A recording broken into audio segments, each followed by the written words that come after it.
kuy dem ci réew tàmmoon boo fa demee jaar ci corruption jaar ci manque de patriotisme ak de loyauté vis-à-vis du pays yi fa autorité yi nekkoon pour di pomper di muucu askan wi loolu moo tax nga dem ci réew bul ñëw Sénégal parce que loolu amatu fi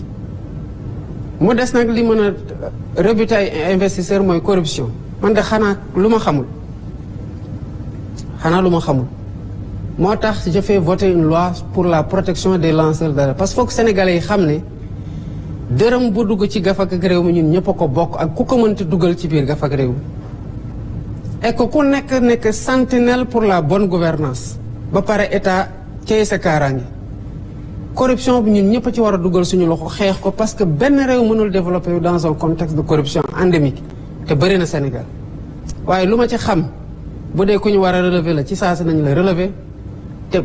alhamdulilah ba corps de contrôle yaa ngi fi di def liggéey bu mucc ayib ni ñuy defee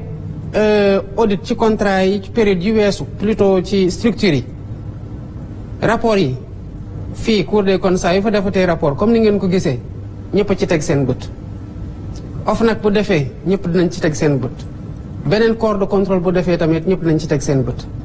léegi nag il appartiendra aux Sénégalais de mettre la pression qu'il faut sur la justice pour que mu def liggéeyam. Le temps de la justice n'est pas le temps politique, mais ça doit être le temps du peuple au nom duquel cette justice-là elle est rendue. Parce que mënuñu identifier ay nit jàpp leen ci ay rapport épingler leen justice de daagu. Je comprends maintenant qu'il y a un déficit de ressources nañ ci liggéey pour renforcer leen moo tax on a augmenté les recrutements au niveau du centre de formation judiciaire. duñu leen teg benn pression politique pour orienter seen décision c'est pas notre façon de gouverner mais sénégalais bu ne am na sañ-sañu bu ñu nee diw sangam mii que mu nekk ministre gouvernement Diomaye wala mu nekkoon ministre bi fi nekkoon avant moi wala directeur général bu ñu ko épingler sénégalais ont le droit de réclamer que la justice fasse son travail bu boobaa man dama amul sax conc ba koy teg ci kaw dossier. L'observation sur nu mu poser question bi parce que justement heureusement que mu relancé parce que bu relancé wul woon nit ñi seetaan mën nañ jàpp ne que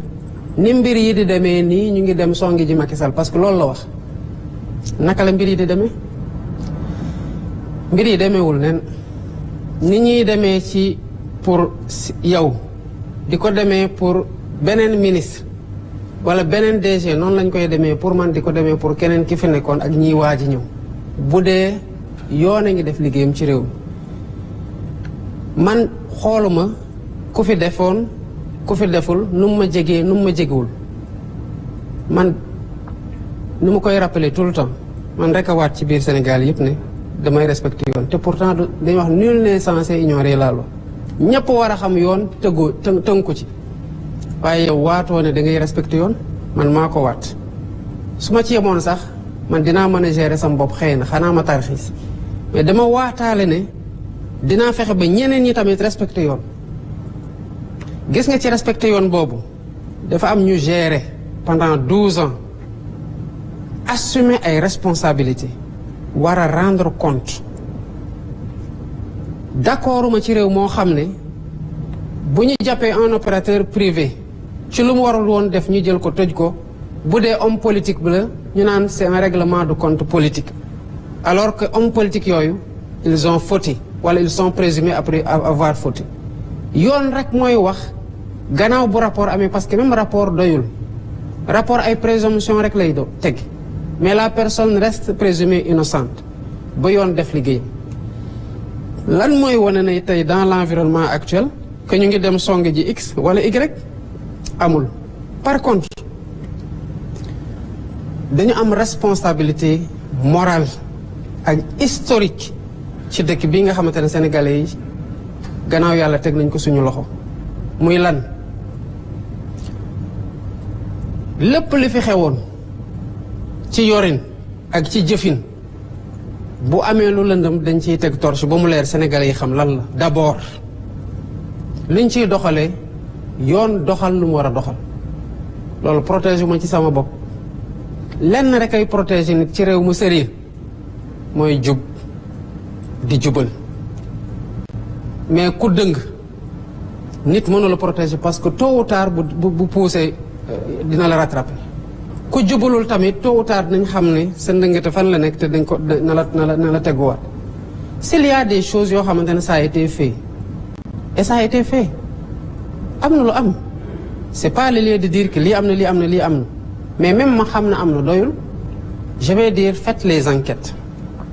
si à la fin des enquêtes ñu ne y a pas matière à poursuivre nu ma bëgguñu poursuivre tamit damay ne oh bëggoon naa ñu poursuivre mais pourquoi on voudrait poursuivre quand la loi ne permet ou les faits ne permettent pas de poursuivre on ne poursuit pas.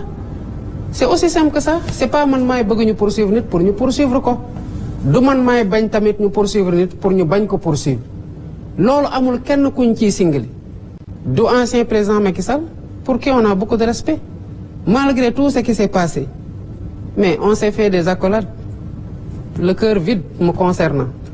ma jox ko avion bi mu dem umra ma ne ko boo demee ñaanal mu ngi ci leneen réew maa ngi dox